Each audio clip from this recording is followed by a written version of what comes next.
Hello, everybody. Hey, Chuck, how are you? Great. Hi, Scott. Hi, Ashley. Check. Hello. Hi, Alan, Alan. long time no talk.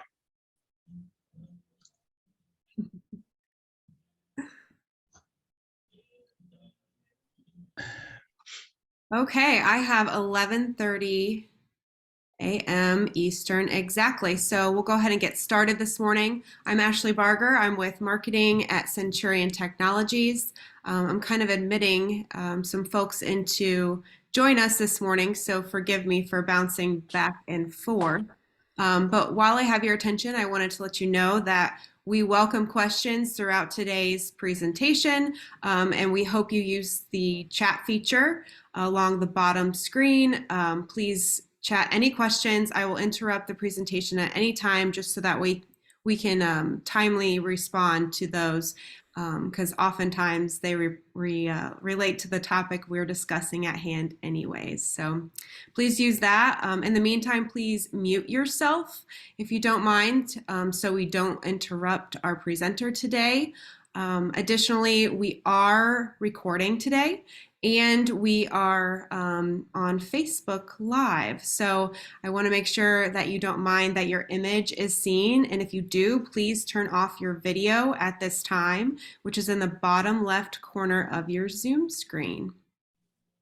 Again, I'm admitting some people at this moment. So here they come. Some more folks are joining us. Thank you so much for taking time today.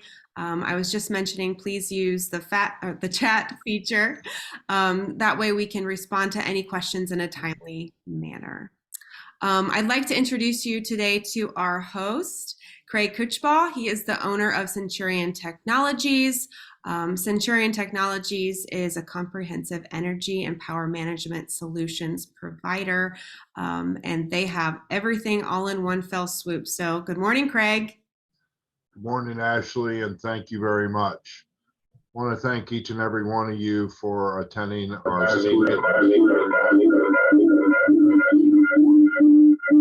second in our series of webinars.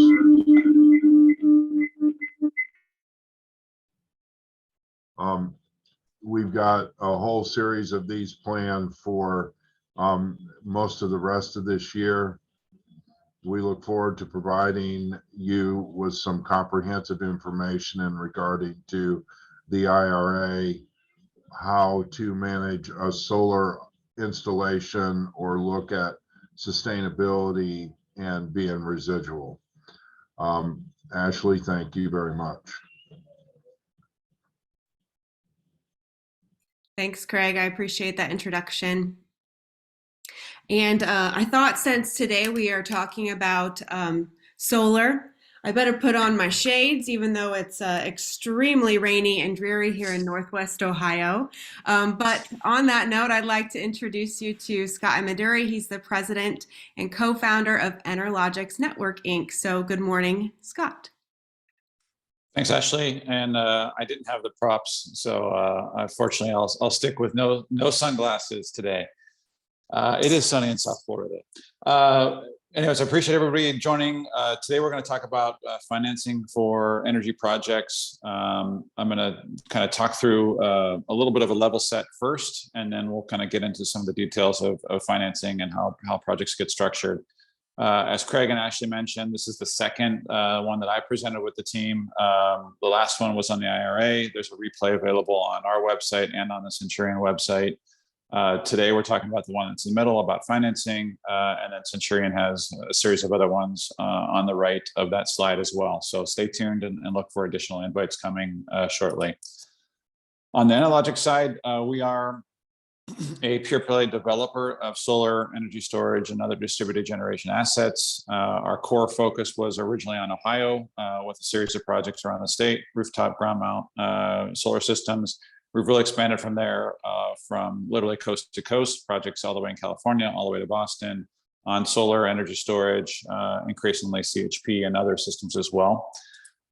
We typically follow a fairly straightforward development process, but if you're interested in solar, don't know where to start, contact us. We're happy to help with virtual design and price estimate. And then we typically move from there into detailed financial analysis, design and costing, and then ultimately installation. I'm going to level set a little bit. For those of you who attended the first webinar, this will look familiar, but again, same level set here on this one. Our focus today is on behind the meter projects, but a lot of what we're talking about applies to front of the meter or utility scale projects that have similar impacts from the Inflation Reduction Act. They also have similar kind of mechanics around the financing as well. We're focusing today, again, on solar energy storage projects. Either clean energy technologies, for example, wind, CHP fuel cell, all have similar kind of benefits. We're still looking for definitive guidance around some of the Inflation Reduction Act language. There's a public comment period that closed end of November or early November, I take it back. And a lot of that information is still being distilled by Treasury to get definitive guidance on all of the provisions of the IRA. Lastly, we're not tax advisors, so any of the tax credit guidance in here that we're giving you guys is just guidance. Consult your tax advisor as you're looking at details as well. Again, level set here. We're focused mostly on on-site solar.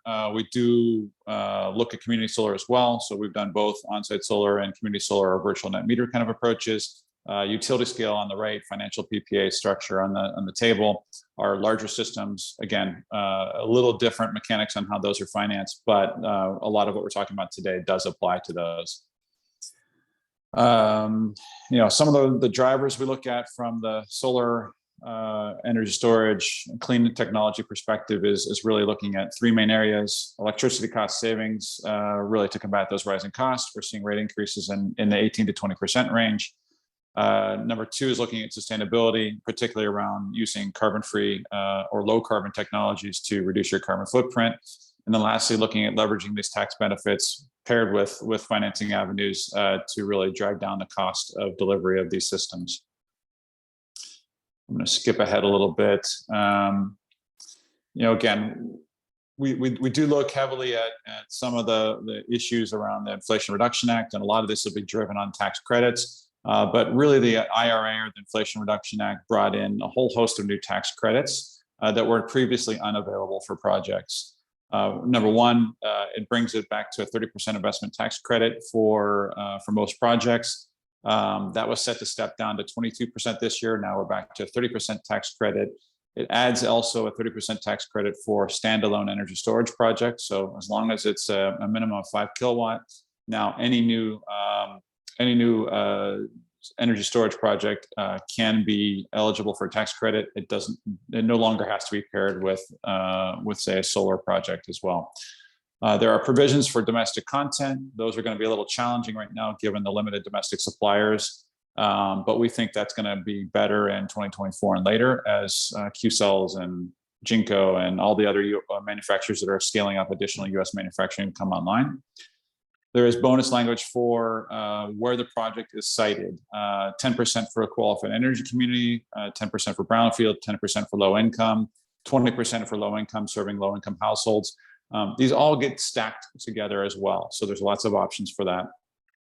Lastly, the IRA did add what's called a direct pay option. Prior to the IRA, if you were a tax exempt facility and you owned that system, you forego that tax credit. You didn't have the ability to utilize that. That direct pay option now adds that as an option now. So tax exempt facilities can get a cash payment in lieu of the tax credit itself. So again, those are all material changes from the IRA that I think are very beneficial. Ashley, I think that's you. You want to go on mute? Thanks.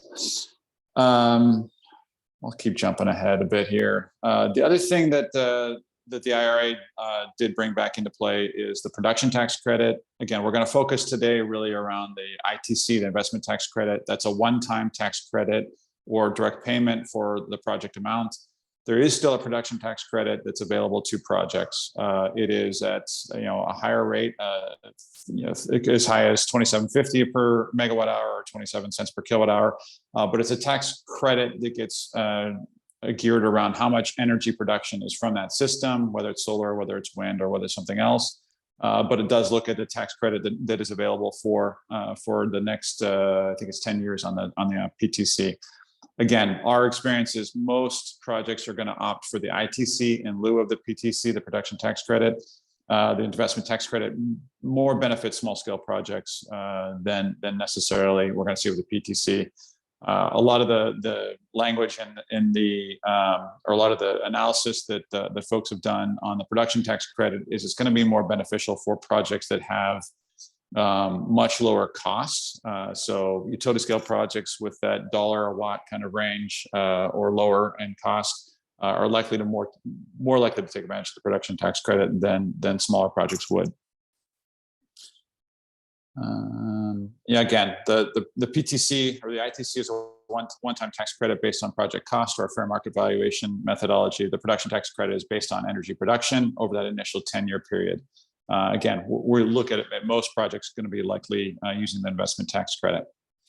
Okay, and my level set. So as we look at project financing, one of the things that many of the things we look at is how you can leverage tax credits for projects. Again, because tax credits are such a large part of the project cost or large part of the project value stream, we do look at how we can leverage it. Let's differentiate a little bit between for-profit and nonprofit enterprises. For-profit enterprises can utilize tax credits to offset your federal tax obligations. So if you're a corporation, you can use that tax credit to offset, dollar for dollar tax credit offset of what you would otherwise pay to the IRS for your income taxes. These tax credits can be retroactively applied for 3 years. They can be carried forward for as many as 22 years. There's also an accelerated depreciation benefit that can be used as a deduction against your corporate income. That helps reduce your tax liability. Not the same as a dollar for dollar tax credit, but it does reduce your income and reduce your taxes. We switch over to the nonprofit side. Again, generally nonprofits do not pay federal income taxes. There now is with the IRA a direct pay of tax credits available. But that accelerated depreciation benefit that for-profit enterprises can utilize generally gets stranded, can't be used by these entities. They just don't have again, they don't have a federal tax obligation. Therefore, they can't really utilize that. And again, this will become important as we kind of walk through this in more detail. Hey, Scott. Yes. I did have a question come in. Okay. Are there models available for utility use? If yes, are any of the tax credits applicable? There are models available, and yes, the tax credits are applicable. And if there's specific questions, I'm happy to take that as a one-on-one follow-up with whoever asked that question. Okay. All right, I'll keep going through this. So when we look at project delivery mechanisms, and we're going to talk about all of this in great detail here. Really kind of the main ones that we see on projects are either cash purchase. You'll hear me use kind of 3 terms around that: cash purchase, turnkey delivery, or direct ownership. In contrast, there's finance solutions. So looking at a power purchase agreement or an operating lease type structure on these ones. Under the cash purchase model, the facility contracts with a developer or an EPC for turnkey installation services. That facility is the owner of that system with responsibility for all installation costs. They also have all that operations and maintenance or O&M responsibility as well. In contrast with a PPA structure, facility is going to contract with a developer or an investor or an asset owner of that for that PPA. That asset owner then has the responsibility for all the installation costs. It's not on the facility. That asset owner has the responsibility for all the operations and maintenance costs. Again, not on the facility, but all the facility is going to be doing is making payments at that contracted rate, either a rate per kilowatt hour under a PPA, a rate per kilowatt of energy storage under, again, a PPA for energy storage. Under a lease, it's going to be a set payment per month for that delivered capacity. But again, kind of differentiates between who's got that responsibility. Again, a little bit about structuring, and as we look at these projects, the tax credits are material in these projects. The accelerated depreciation is, again, very material. There is a basis reduction that comes from the ITC. Basically, half the ITC is a reduction in your basis for depreciation. There is a bonus depreciation that sits at 80% right now for the first year. So basically 80% of my depreciable basis I can take in 2023 or 2024. And again, as we extend the balance out, it's over an accelerated depreciation schedule. If we look at the cash purchase option for taxable entities, typically we look at what we call the capital stack, but how does that taxable entity or how does that facility come up with a payment for that system? It can either be direct cash in the project, or it could be a financed loan, meaning that there's either project specific or general corporate borrowing that would go against that. If we look at the tax credit considerations, really, if that entity has, for example, capital loss carryforwards that impact ability to recognize the ITC. So if you're a for-profit, but you have capital loss carryforwards such that you can't utilize that tax credit in that first year, you can look at things like selling those tax credits into the market. So again, another provision of the IRA is what's called tax credit transferability. We're still looking at how that market develops, but there are expectations that somewhere between 75 and 90% of tax credit value could be sold into the open market with no income tax obligation on you for the sale of that. Again, if somebody were to sell that, those tax credits, the accelerated depreciation still stays with that entity that would own the system. Again, for taxable entities, if they're going to do a cash purchase option, they have the O&M responsibility for that. You can contract those O&M services to third-party providers. And generally, you need to include costs in your modeling for direct operations, so regular system maintenance, insurance, reserve for replacement, things that typically we in industry understand, but it's something that most non-versed entities don't have enough familiarity with to understand what that would mean. We look on the tax exempt side. Again, same kind of mechanisms here. A tax exempt facility can still put direct cash into it. They can finance it, and they can look at things like tax exempt bonds. There is some language in the IRA around a reduction in basis should you utilize the tax credit. And again, these tax exempt facilities are eligible for a direct payment of that tax credit value via that direct pay option. So again, there is options around that side of it. We have had discussions with several lenders that likely there will be some lending products out there to sort of bridge the gap between putting the money up and receipt of the direct payment. So almost like a construction style loan. But as we said earlier, tax exempt facilities are not able to take advantage of the accelerated depreciation. Those get stranded. Same kind of entity, long-term considerations. Tax exempt facilities like taxable entities have the O&M responsibilities and things like that. There is, again, a benefit though that generally tax exempt facilities are likely property tax exempt as well. And there may or may not, depends on the regime, be a tax implication of having on-site solar associated with that property. Let's contrast the cash purchase now with finance solutions. And I'm going to talk very interchangeably about PPAs as well as solar leases or operating leases. They're very interchangeable in terms of the overall contract structure. There's a little differences around the mechanics of them themselves, and they're really generally driven on where states only allow certain mechanisms. In both cases, they're a contract between a facility and an asset owner for either delivery of energy at a contracted rate under the PPA or for the right to use the system under an operating lease kind of structure. We look at solar as an example. Really, the keys from the customer perspective are the rate. What's that? Dollars per kilowatt hour of energy produced. What's the escalation? Typically, we see anywhere from 0 to 2% on escalation. And an initial term, again, we look anywhere between 15 and 30 year as a typical initial term. The longer term you go, the cheaper that gets, just as a reference point. We see energy storage typically priced at $1 per kilowatt of energy storage capacity. So, if we got a 250 kilowatt, 1 megawatt hour energy storage system, we're going to be priced on that kilowatt of energy storage capacity. And again, most PPAs have an energy production guarantee or a floor of how much energy you're going to produce from that system. Flip over to the lease side. Leases are typically, again, looking at a lease rate, so much per month or so much per quarter, an escalation term around that. In an initial term, there's, again, typically an energy production guarantee with a solar lease. But we really see solar leases really more where third-party PPAs are not allowed by either state law or utility rules. So leases are kind of a construct that kind of gets around some of the limitations that don't allow PPAs in certain regimes. As we peel back into the PPAs and leases and look at the same kind of capital stack, it depends on the investor behind that project, but a capital stack for a PPA or lease can be either a single source or it could be syndicated on a portfolio basis. So as an example, an investor group may have one or more funds together behind that with different investor pools. Very often it's a mix of tax equity, sponsor equity, and debt against those projects.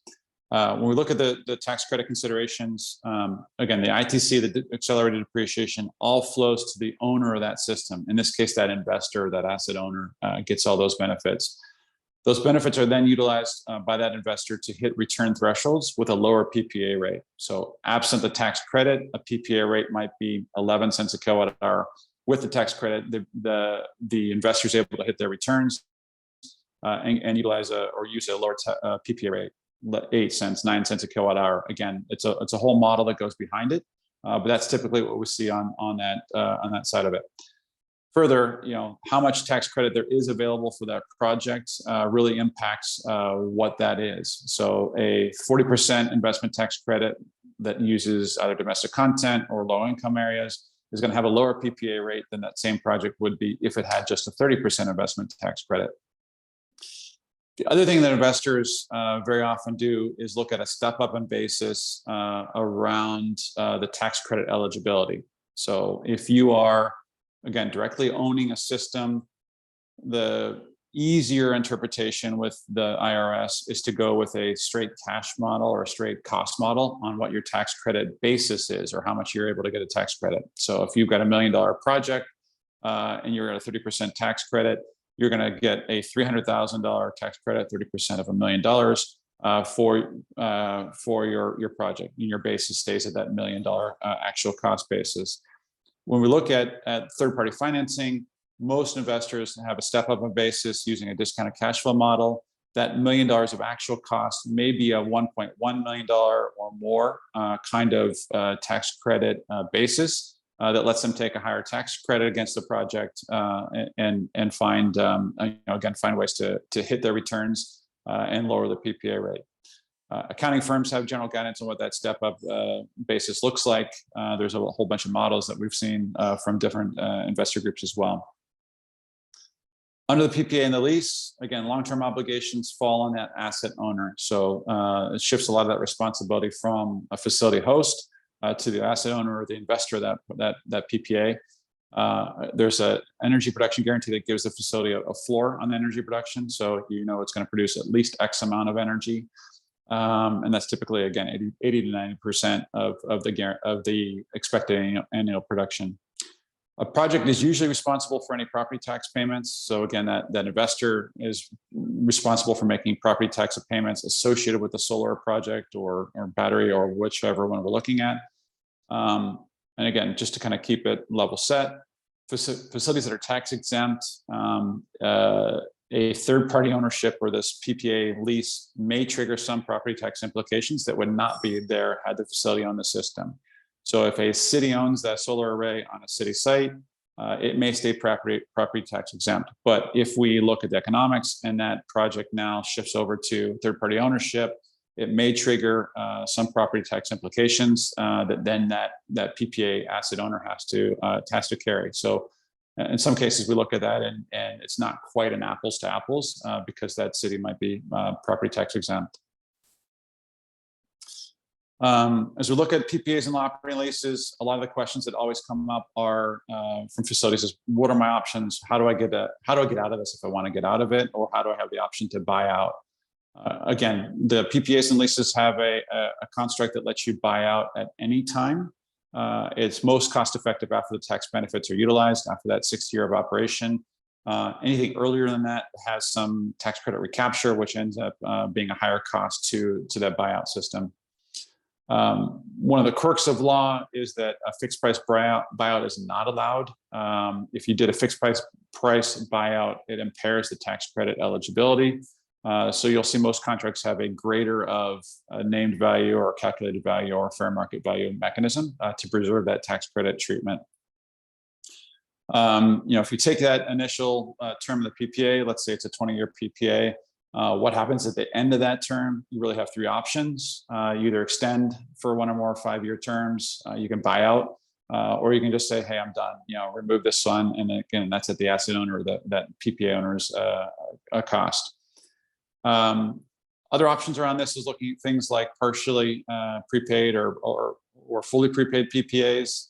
We've done those, but basically, if you prepay a portion of the PPA costs, it lets you kind of get a lower PPA rate for the project than otherwise would be there. So if we have a facility that has capital available for a project, but not enough to cover the entire project cost, a partially prepaid PPA is a mechanism that we have used to let them go from, say, a 12 cents a kilowatt hour PPA rate, no prepayment, to a 9 or 10 cents a kilowatt hour prepayment rate. We look at sort of where the variations are on PPAs and leases, and I get this question a lot: is how do you know what the PPA rate would be or what the lease rate would be? It really is driven on a whole host of factors, but some of the main ones are how big is that system? So how big is it from a dollar cost? How big is it from a size perspective? And then what are the direct costs of that project? So direct costs for installation, equipment, et cetera. What does energy production look like? What's the cost of capital against it? And then we look at things like operating costs, including sales and property taxes. The reason why this is all important is that there are differences. So it's not as easy as making an apples to apples comparison on projects. So very often we'll see people, read about a project in Texas that's getting a 3 cents a kilowatt hour rate for a utility scale project and think that you can get the same kind of thing for a project in the Midwest. And again, the reason you don't is because there's a lot of variance in that. So as we look at sunny climates that have more sun compared to Midwest with less sun, well, there's just a difference of energy production. So that same system in a sunny climate is going to produce more energy than it would in a non-sunny climate or a less sunny climate like the Midwest. And that's why we see a difference in PPA rate. We also look at cost variances as well. Equipment costs are equipment costs. They're not going to change much, but labor rates do impact project costs, particularly as we look at prevailing wage. So again, rural areas with lower prevailing wage requirements may have a lower cost than if we look at urban areas that have higher prevailing wage. Cost of capital really varies across different investor groups. So again, as we've talked to different investors on projects, the different cost of capital can impact that PPA rate. So PPA rate from investor A may be different than B, just because their cost of capital or their return thresholds are different. Lastly, again, the operating cost side of it, as we look at sales and property taxes, those vary tremendously state to state and locality to locality. And again, those do impact what the PPA rates would look like on projects as well. Behind the scenes, the way investors structure these projects is generally with a special purpose entity or special purpose vehicle, an LLC that kind of owns that project. That SP can have multiple investors behind it. There's typically, again, a tax equity, a sponsor equity, and a debt tranche. How that gets structured really is typically done in conjunction with how their funds are set up. Most commonly, we see a tax equity flip structure using a time or yield-based flip. There are other mechanisms like sale leaseback, inverted lease. Really, again, how that investor structures that SPE can have an impact on that PPA rate. So again, investor A and investor B might have the same cost of capital, but may use different structures that allow them to get to different PPA rates for the exact same project. Again, not as important for a facility that's going to be the user of that energy, but this all does come into play behind the scenes on projects and can impact what those economics look like from a customer perspective. As we look at PPAs and leases, we're a big proponent of the SEIA form PPA. We've got a solar PPA, they've got a solar lease agreement that are really good, and we've used on a number of our projects. Why recreate from ground zero if there's nothing else? But yeah, so those are our templates that are out there. Was there a question, Ashley? I just saw something throw up on chat. Nope. Okay, Thank you. all right, I'll keep going. Sure. So look at purchase versus PPA. So again, back to that turnkey purchase versus a PPA. And again, we'll stay on these two as the kind of bookends for now. We'll talk more about some other financing options around projects.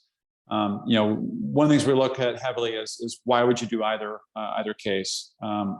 If you own the system or if a facility owns that system, it's utilizing capital for what's typically a non-core asset. Generally, energy is not considered a core asset. PPA or lease agreements let somebody like us to cover that entire installation operations cost and let you hedge a significant portion of your electricity needs. You still can shop the balance of your power through supply auctions and things like that.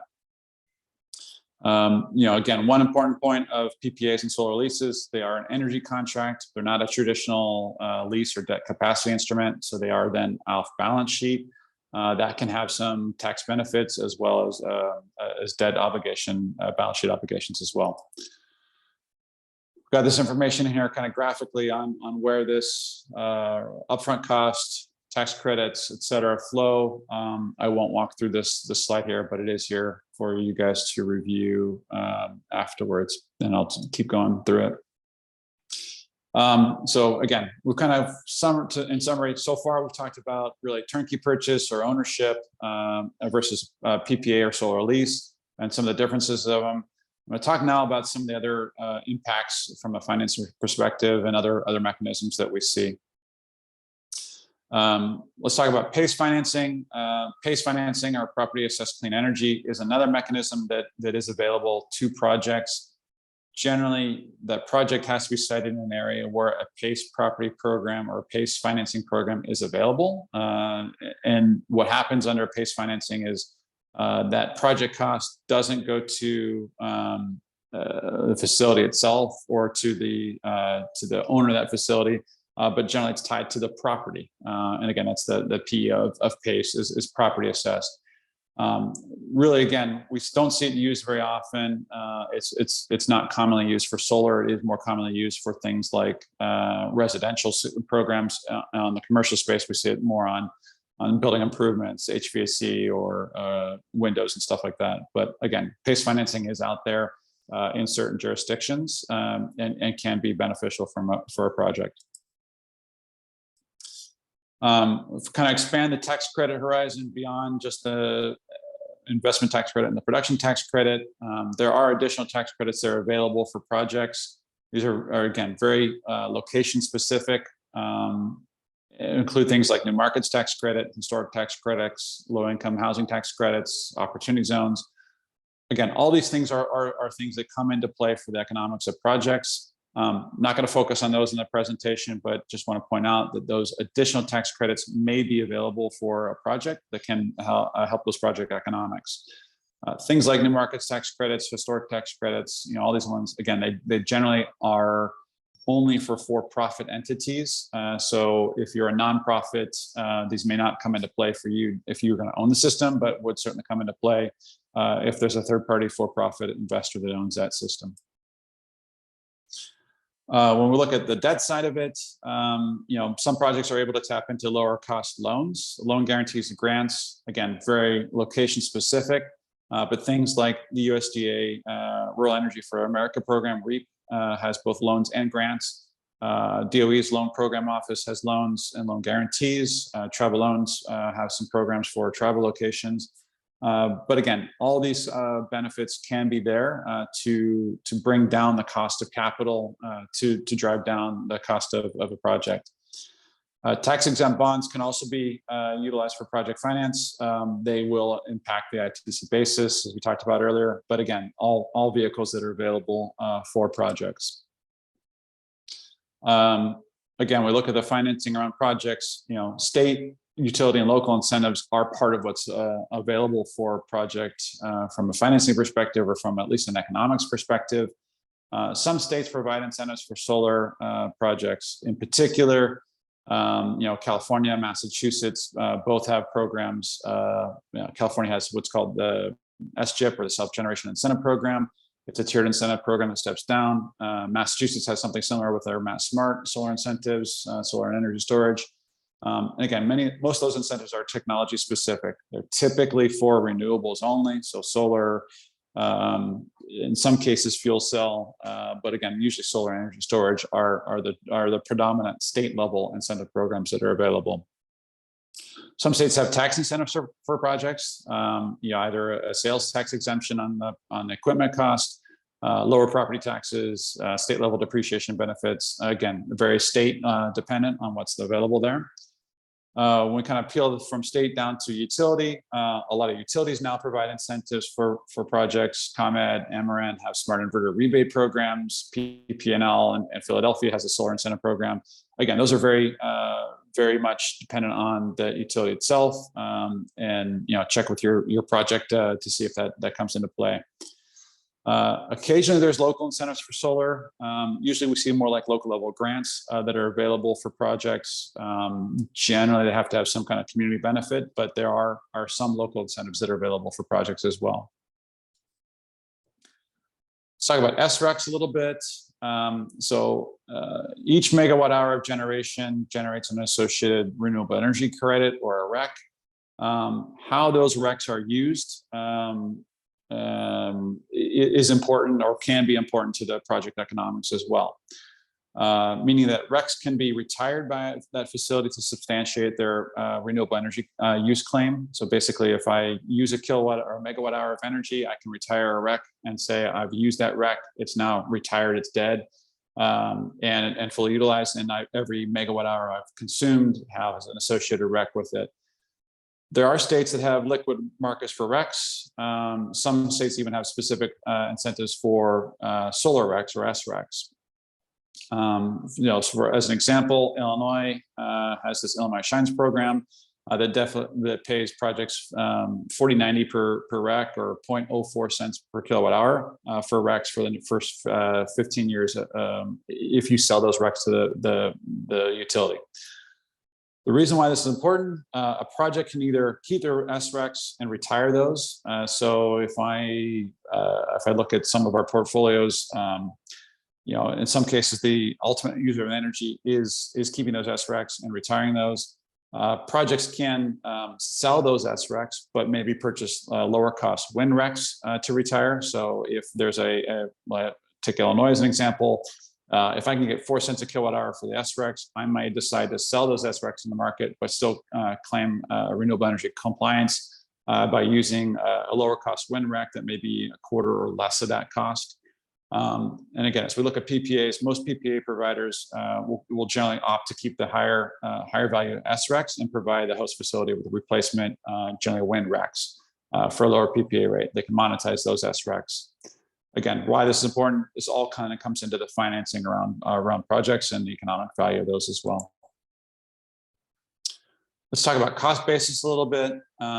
Again, generally we look at cost basis for the tax credits around direct equipment cost, installation costs, engineering, and things like that. We look at soft costs as well, permits, development expenses, legal. Very often we're looking at related equipment, things like switchgear upgrades to support solar and energy storage. Sometimes that's more than just you would do for solar. So replacing antiquated equipment to do that. That can all be part of your basis as well.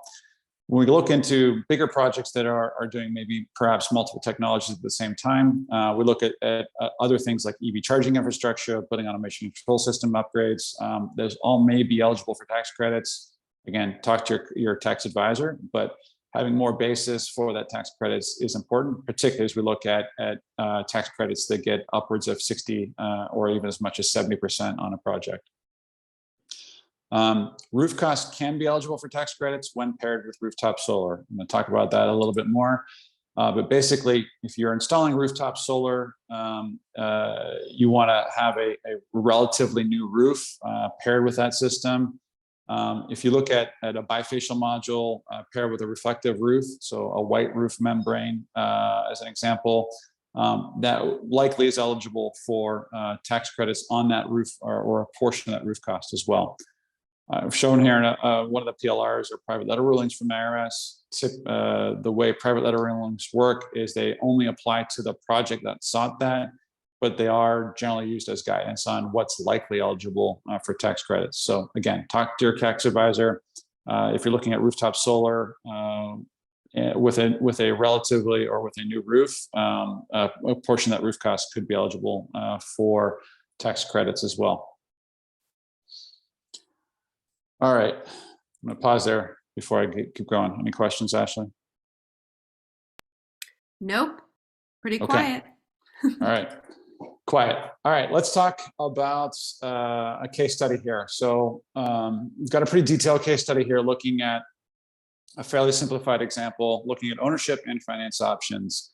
In a case study, we're looking at a 1.25 megawatt ground mount array, a cost of around $2.25 million, $1.80 a watt. Initially, year energy production of 1.6 million kilowatt hours a year. Pretty typical for a Midwest style environment.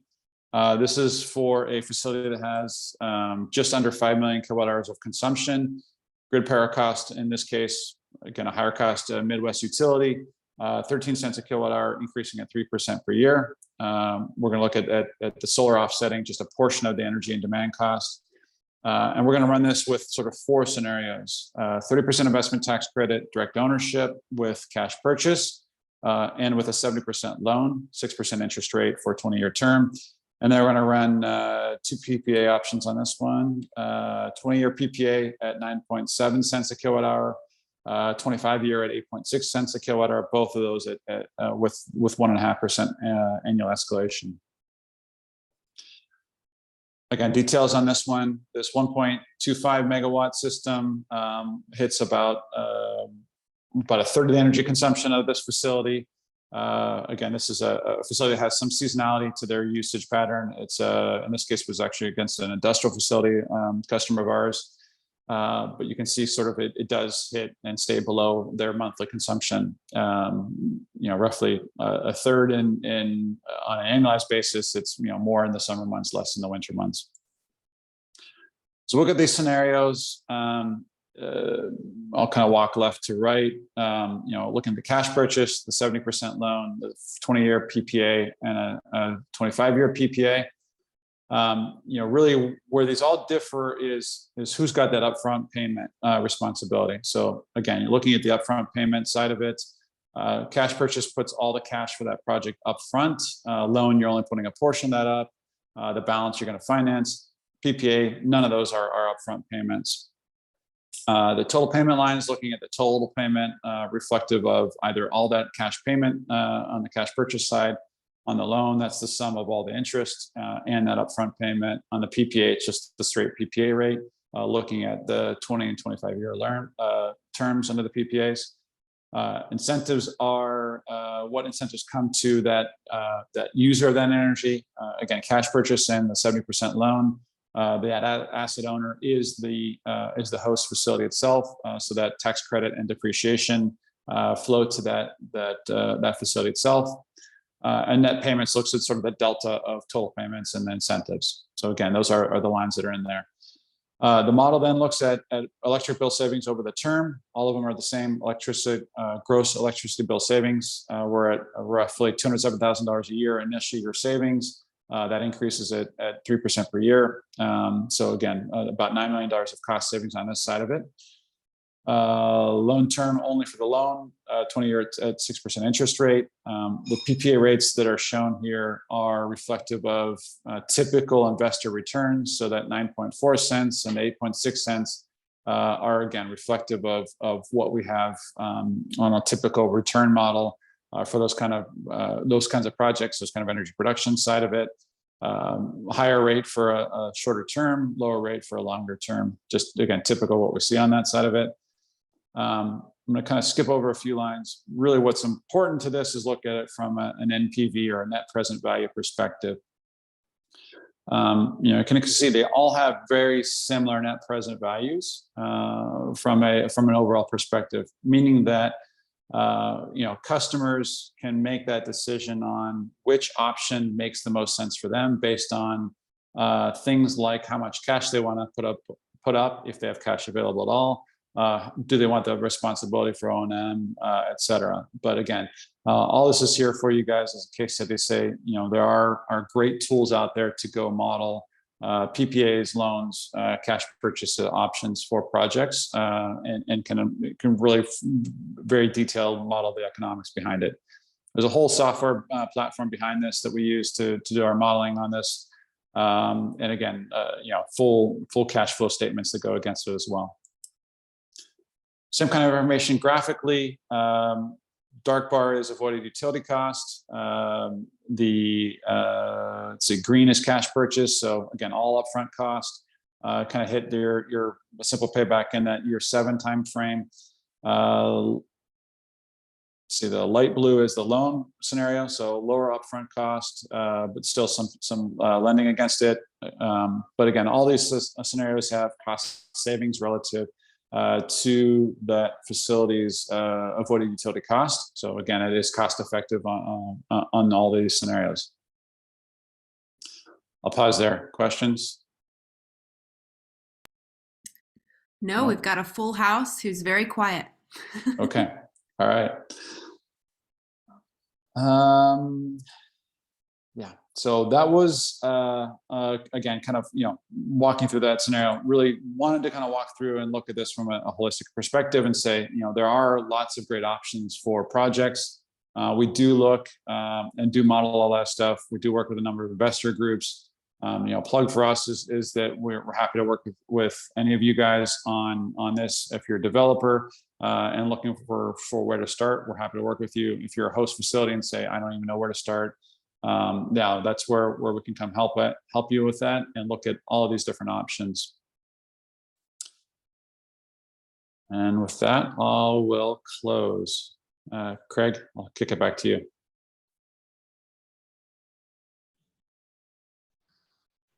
Thank you, Scott. Does anybody have any questions before we close this session?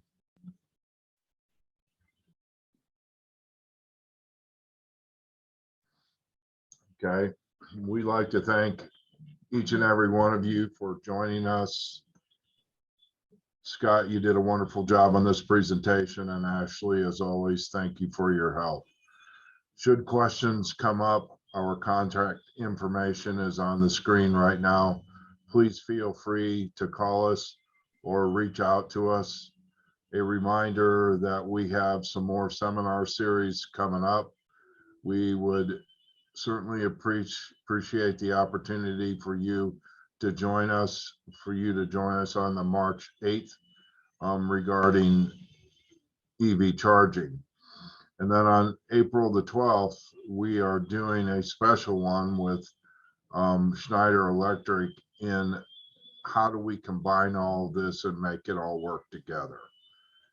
And on May 10th with Rudolph Libby, we're going to be working on what are the consequences of not doing things like this and having backup. I think we have a question.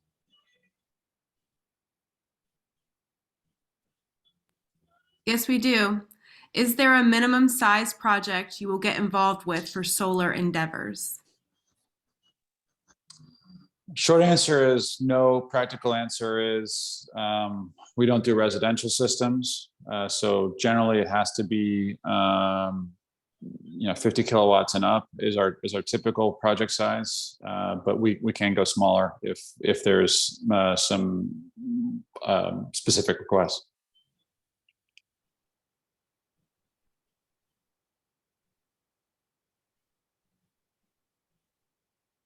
Okay, well, I really appreciate everybody's time. Looking forward to any questions that come in. Again, contact info is here. Actually, I think you're going to mail out the PDF of the presentation to all the attendees as well. That's correct, sir. As well as this will be on CenturionTechnologies.com should you want to review it, and it has been recorded. Again, thank you all. Have a good rest of your day. Bye, everybody. Thank you. Bye. Thank